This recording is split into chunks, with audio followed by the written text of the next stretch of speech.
शादी के फेरे होते ही मेरी विदाई हो गई और बहुत दूर का सफर करके हम एक गांव में आ गए। ससुराल पहुंचते ही मुझे कमरे में बैठा दिया गया। मैं एक पढ़ी लिखी लड़की थी और मेरे मम्मी पापा ने मेरी शादी मेरी मर्जी के खिलाफ एक किसान से की थी। मैं अपने भाग्य पर रो रही थी, इसके अलावा और कुछ कर भी नहीं सकती थी, बस बैठी रो रही थी। कुछ देर बाद मेरे पति अंदर आए। मैं हल्की सी एक झलक उनकी तरफ देखा तो एकदम मुझे गवार सा रंग उनका थोड़ा सांवला था। वह मेरे सामने आकर बैठ गए और मुस्कुराने लगे और मुझे देखने लगे। मुझे देखते हुए बुरा लग रहा था। वह मुझे एक आंख न भा रहा था और वह मुझसे कहने लगा, मैं बहुत खुशकिस्मत हूँ कि मुझे तुम जैसी खूबसूरत और पढ़ी लिखी पत्नी मिली, और कहाँ मैं बहुत बदकिस्मत हूँ जो मुझे जैसा पति मिला। मेरी बात सुनकर उसके चेहरे का रंग उड़ गया। उसे शायद मुझे ऐसी बात की उम्मीद न की थी, क्योंकि मेरा दिमाग बहुत खराब था। मेरे माता पिता के लाख मना करने पर भी मेरी शादी गांव में की थी। मेरा मना करने पर भी मम्मी पापा ने कहा कि लड़का बहुत अच्छा है, अपनी ज़मीन पर खेती करता है, अच्छे खानदान से है, कमाता भी अच्छा है, बहुत खुश रखेगा। लेकिन क्या खुशी बस अच्छी कमाई, अच्छे खानदान तक, इसी में थी मेरी खुशी? मेरी खुशी कोई मायने नहीं रखती। मेरी नकारात्मक विचारों का अब सैलाब भरा पड़ा था। मेरे अंदर बहुत जलन थी। मेरा व्यवहार, मेरे शब्द मेरे बस में नहीं थे। मेरा मन कर रहा था कि मैं अपने पति को सूरज पर अपने अंदर की सारी भड़ास निकाल दूं। क्या हुआ तुम्हें अपना सपना? तुम ठीक हो? यह क्या बोल रही हो? मैंने कहा, मैं सही बोल रही हूँ, तुम्हारी औकात नहीं है मेरे मुंह लगाने की। क्या तुम मेरे लायक हो? अगर तुम्हें ऐसा लगता है तो यह तुम्हारी बहुत बड़ी गलतफहमी है। जो पहले अपने आप को जाकर शीशे में देखो, फिर बात करना। तुम पढ़े लिखे हो और ना ही देखने में अच्छे लगते हो। मेरे मम्मी पापा ने न जाने क्या तुम्हें देखा जो मेरी ज़िंदगी खराब कर दे। ये सब बोलकर मैं रोने लगी तो वह चुप होकर बैठ गया और बहुत मायूस भी हो गया था। मैंने रोते हुए कहा कि मैं किसी से मोहब्बत करती हूँ, मैं तुम्हारे साथ बिल्कुल नहीं रह सकती। मेरी बात सुनकर वह हक्का बक्का रह गया। बोला, सपना, ये तुम क्या बकवास कर रही हो? तो मेरा होश है कि तुम क्या बोल रही हो? इससे हैरानी होने वाली कोई बात नहीं है। जिसे प्यार करती हूँ वो मुझसे 1000 गुना अच्छा है, स्मार्ट है, पढ़ा लिखा है। यह सुनकर उसकी आंखें नम हो गई। वो बाहर चला गया। मगर यह सच था, मैं एक लड़के से प्यार करती थी जो मेरे कॉलेज में ही था। कुछ दिन हम मिले, फ़ोन नंबर एक्सचेंज किया और फिर हम दोनों एक दूसरे से बहुत ज़्यादा मोहब्बत हो गई। मैं अभी भी अपनी किस्मत पर बैठी रो रही थी। कुछ देर बाद सूरज वापस रूम में आया। उसकी आंखें थोड़ी सूजी हुई थी और पूरा चेहरा पानी से गीला था। वो शायद रो कर आया था। उसने एक चादर उठाई और नीचे लेट गया। मैं भी उसके कपड़े बदलने और ईश्वर का धन्यवाद किया कि बेड पर लेटकर सो गए। काफ़ी दिन यूं ही बीत गए। ना मैं सूरज से कोई बात की और ना ही सूरज ने मुझसे बहुत दिन मिल निकल गए। खेतों पे काम चला, शाम को वापस घर आता और उसके मिट्टी और खाद से मिले कपड़े, पसीने से पूरा शरीर भीगा रहता, जिससे देखकर मुझे उसकी तरफ देखती मुँह फेर लेती। मुझे देखकर कमरे में चला जाता और नहा धोकर वापस आता। मेरी मजबूरी यह थी कि मुझे सबसे साथ बैठकर खाना खाना पड़ता था। मेरे ससुराल में सब एक साथ थे, जो बिल्कुल भी नहीं होता था जो होता था। कुछ दिनों से मैं आधी रोटी खाती और उठ जाती। सूरज शायद यह समझ गया था कि मैं उसके सामने बैठकर खाना नहीं खा पाती, इसलिए अब वह खुद आधी रोटी खाकर उठ जाता और मैं भरपेट खाना खाती। मुझे तो बिल्कुल भी फर्क न पड़ता कि सूरज सारा दिन खेतों में मेहनत करता और शाम को घर आता है तो उसे भरपेट खाना भी मिलना पाता है। मैं तो बस अपनी अधूरी ख्वाहिशों को पूरे करने में सारा दिन सोचती रहती और अपनी मोहब्बत, अपने प्यार दीपक के बारे में सोचती रहती थी। मेरे पास जो फ़ोन था वो भी मेरी मम्मी ने वापस ले लिया था, क्योंकि यहाँ बहू बेटियों को फ़ोन रखने का नहीं था मेरे पास। अब उसे रहा नहीं गया तो मैंने अपनी सारी शर्म लिहाज छोड़कर सूरज का फ़ोन मांगा और बोला कि मुझे दीपक से बात करनी। मेरी बात सुनकर वह आश्चर्य में से मेरी ओर देखने लगा, लेकिन मेरी बेशर्मी बहुत ज़्यादा बढ़ गई थी। मैंने उसके हाथ से फ़ोन लिया और दीपक का नंबर डायल करके बात करने लगी। जब मैं दीपक से बात की तो वो भी मेरी वजह से बहुत परेशान था। मैंने उसे रोते हुए सारी बात बताई। सूरज मेरे पास ही है, इस बात का भी मुझे कोई एहसास नहीं था। उसे चुपचाप अपनी चादर ओढ़ ज़मीन पर बिछाई और लेट गया। अब तो वह मेरा रोज़ का काम हो गया था। मैं सूरज को फ़ोन लेती और दीपक से बातें करने लगी। दीपक मुझे अभी भी फ़ोन अपनाने को तैयार था। एक दिन कमरे के अंदर नेटवर्क नहीं आ रहा था तो मैं बात करने के लिए बाहर चली गई। सब सो रहे, सूरज भी सो गया था। मैं बाहर खड़ी दीपक से बात कर रही थी। अचानक पीछे से मेरे देवर ने आकर मुझसे फ़ोन छीन लिया और बोला, बेशर्म औरत, पति के होते हुए यार बना रखे हैं, शर्म नहीं आती? जरा भी पता नहीं यह कब से मेरी बात सुन रहा था। वह ज़ोर ज़ोर से मुझ पर चिल्लाने लगा और धीरे धीरे सब लोग अपने अपने कमरे से निकल कर आ गए और सूरज की आंखें मलते हुए आया। तेज आवाज़ में बोला, क्या हुआ, क्या बात है? इतनी रात को क्यों इतनी ज़ोर ज़ोर से चिल्ला रहे हो? मेरे देवर सबके सामने मेरी पोल खोल दी थी और फिर मैं दीपक से शादी कर लूँगी, लेकिन ऐसा कुछ नहीं हुआ क्योंकि सूरज ने अपने भाई को भी झूठ साबित कर दिया। बोला, मुझे मेरी पत्नी पर पूरा विश्वास है, ये ऐसा कुछ भी नहीं कर सकती और यह अपनी सहेली से बात करती है, इसने मुझे पहले ही बता रखा था।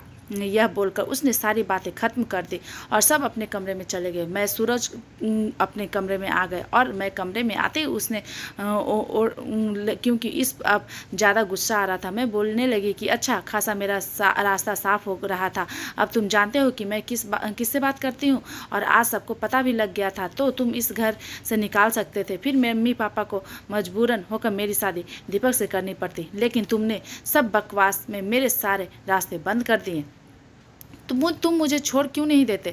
क्योंकि मम्मी पापा की वजह से मैं खुद कुछ नहीं कर सकती थी। अगर मैं तुम्हें छोड़ भी दूँ तो तब भी मैं तुम पर कोई इल्ज़ाम बर्दाश्त नहीं कर सकता, क्योंकि तुम्हारी और तुम्हारी मम्मी पापा की इज्जत मेरी भी इज्जत है। अगर वह लड़का तुम्हें इज्जत के साथ अपने को तैयार है तो मैं 2-3 दिन में ही खुद तुम्हें उसके पास ले जाऊँगा, उससे बात करके खुद पर सारा इल्ज़ाम लेकर तुम्हें तुम्हारे घर छोड़ाऊँगा और तलाक पेपर भी भिजवा दूँगा। तुम शौक से अपनी शादी करना और खुशी से वहाँ रहना। यह सुनकर मैं बहुत खुश हुई और पहली बार उसके लिए मेरी भावना बदलने लगी। लेकिन मैं होश में आई और सारी बात दीपक को बताई।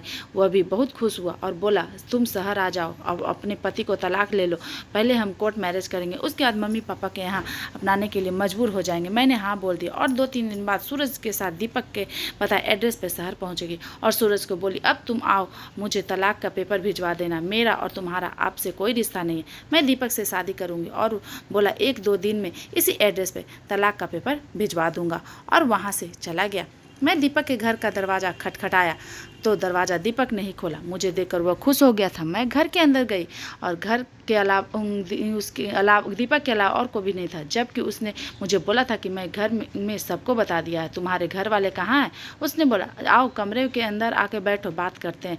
हमने बहुत सारी बातें की और उसने मेरे साथ अपनी फ़ोटो भी ली और किसी को सेंड करने लगा। जब मैं उससे पूछा किसको भेज रहे हो तो वो बोला तुम्हारे देवर को, और यह बोलकर नहाने चला गया। कुछ और देर बाद उसका फ़ोन पर एक नंबर से मैसेज आया। मैंने देखा तो लिखा था, लड़की तो लाजवाब है, मैं इसकी कीमत 2 लाख दूंगा। जब मैं ये पढ़ा तो मेरे पैरों तले ज़मीन निकल गई। इससे पहले कुछ अनर्थ होता मैं वहाँ से भाग गई और रोती रोती अपनी ससुराल पहुँच गई। मुझे घर देखकर सूरज चौंक गया और बोला कि अब क्या हुआ, बोलो तो दिया कि पेपर भिजवा दूंगा, अब यहाँ क्या लेने आई हो? मैंने उसको न चाहते हुए सारी बात बताई। उसने सारी बात सुनी, बोला कुछ नहीं, मैं उसको सामने अपने आप को बहुत छोटा महसूस कर रही थी। थोड़ी देर बाद रात हो गई। वो हमेशा की तरह अपनी चादर नीचे बिछाकर सो गए, लेकिन आज मुझे नींद नहीं आ रही थी। मैं सारी रात रोती रही और सूरज के साथ किया गया गंदा व्यवहार मुझे बहुत एहसान दिला रहा था। और कुछ देर बाद दीपक का फ़ोन आया। मैंने कॉल नहीं उठाया और उसका नंबर ब्लॉक कर दिया। कुछ देर बाद सुबह हो गई। मैंने देखा कि सूरज अपने बिस्तर में नहीं, क्योंकि रात को मैं सोच लिया था कि सुबह ही सूरज से माफ़ी मांगूंगी और उसे अपना लूँगी, क्योंकि उसके ज़्यादा मोहब्बत और खुशी मुझे और कोई नहीं रख सकता था। यह बात मुझे समझ आ गई थी, क्योंकि व्यक्ति की असली खूबसूरती उसके अच्छे व्यवहार से होती है और मेरे सूरज का व्यवहार बहुत अच्छा था। मैं सूरज से माफ़ी मांगी, मैं बहुत रोई, लेकिन सूरज ने मुझे कुछ नहीं बोला और तलाक का पेपर दिए। कहा कि पढ़कर इस पर साइन कर देना। मैं उन्हें कहा मुझे माफ़ कर दो, मुझे तलाक नहीं चाहिए, मुझे अब हमेशा तुम्हारे साथ रहना है। लेकिन उन्होंने कुछ नहीं बोला और वहाँ से चले गए। मैं रोती रही और सोचा रात को फिर से माफ़ी मांगूंगी। सोने लगे। मैं उन्हें रोका और बोली, आपकी जगह वहाँ नहीं है, आपकी जगह इस बेड पर है। मैं सूरज के पैरों में गिरा कर रोने लगी। बोली, मुझे तलाक नहीं चाहिए, मैं तुम्हें नहीं छोड़ना चाहती, मुझसे बहुत बड़ी गलती होगी, मुझ पर गुस्सा करो लेकिन मुझे माफ़ कर दो। मुझे उसने उठाया और बोला, पेपर अगर तुम पढ़ लेती तो ऐसी नहीं रोती। उस पेपर में इनको उठाया और देखा तो ज़मीन के पेपर थे जिस पर कुछ ज़मीन सूरज ने मेरे नाम कर दिया था और अपनी माँ को भी नाम पे। यह देखकर मुझे यकीन नहीं हुआ, मैं ऐसा नहीं कर सकती, उस व्यक्ति इतना अच्छा कैसे हो सकता है। लेकिन मुझे यह देखकर शौक भी लगा कि सूरज अपनी ज़मीन मेरे नाम क्यों कर रहा है। मैंने उससे पूछा तो वो बोला, मैं कल शहर किसी काम से जा रहा हूँ, आकर सब बता दूंगा। उन्होंने मुझे पेपर पर साइन किया और सुबह शहर चले गए। मैं 2-3 दिन बड़ी बेसब्री से सूरज का इंतजार किया, लेकिन वो वापस नहीं आया और चौथे दिन उनका दोस्त उनके मित्र उनका शरीर को लेकर घर आया। यह देखकर मैं घर में कोहराम मच गया। मैं तो यह देखकर बेहोश हो गई क्योंकि मुझे यह सदमा बर्दाश्त नहीं हुआ और कुछ और देर बाद मुझे होश आया। मैं खूब ज़ोर ज़ोर से रोने लगे और उनके दोस्त ने बताया कि सूरज को 2 महीने पहले ही पता था कि उसे कैंसर है। पिछले कुछ ही दिनों से न जाने उनके अंदर ही अंदर खाए जा रहे थे, जिससे वो इतनी बड़ी बीमारी के शिकार हो गया और हमेशा के लिए हमें छोड़कर चले गया। यह सुनकर मुझे और भी झटका लगा क्योंकि यह सब शायद मेरी वजह से हुआ था। 2-3 दिन बाद मुझे थोड़ा होश आया तो मेरी सास ने मुझे एक लेटर दिया और कहा यह सूरज के दोस्त ने दिया, उसे सूरज ने दिया है और तुम्हें देने को बोला। मैंने उससे बोला, मम्मी जी सूरज तो अनपढ़ था। फिर लेटर कैसे लिखा? मेरी सास ने मुझे बताया कि वो बहुत पढ़ा लिखा था, तुम्हें कभी उसने नहीं बताया। मैं चुप भी रह गई क्योंकि मैंने कभी सूरज से उसके बारे में जानने की भी कोशिश नहीं की थी। मैं भागकर अपने कमरे में आया और उस लेटर को पढ़ने लगी। उसमें लिखा था, जब मैं शादी के दिन तुम्हें देखा, दुल्हन बनी, बहुत सुंदर लग रही थी। उस वक्त से मुझे तुमसे प्यार हो गया था। और हाँ, मैं पढ़ा लिखा लड़का था, चाहता तो कोई अच्छी जॉब भी कर लेता, लेकिन मेरे पापा ने मुझे खेती करना सिखाया और उन्हीं खेती में आखिरी सांस ली। और उन्होंने मुझसे वादा लिया था कि तुम इस ज़मीन को कभी बंजर मत होने देना।